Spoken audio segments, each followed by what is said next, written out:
ko lahat. Naka-move on ako. Pero na-miss ko talaga yung tao. Wala na akong magawa.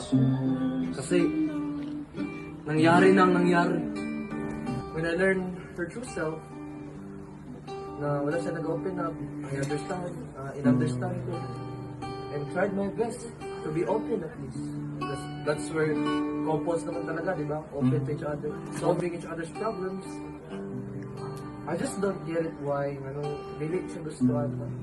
Maybe she knows that I'm also struggling, but it doesn't matter. You're a man.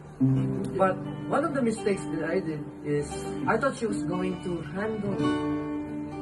But, turns out, hindi niya na kaya, to the point there was a misunderstanding.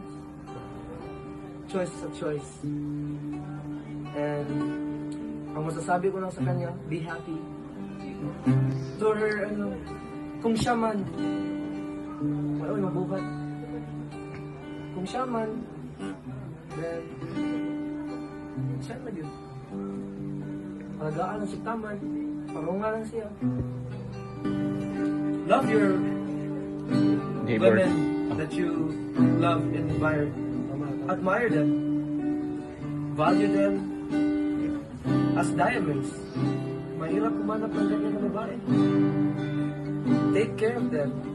Be strong for the women that you love.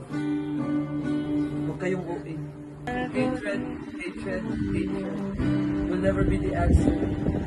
But if mahal mo talaga yung tao, you need to accept it. You cannot force somebody to choose us. Kung yun na yun na yun. Let's just take it as a lesson and become better next time. Hanggang sa muli, palagi babalik pa rin sa yakap mo.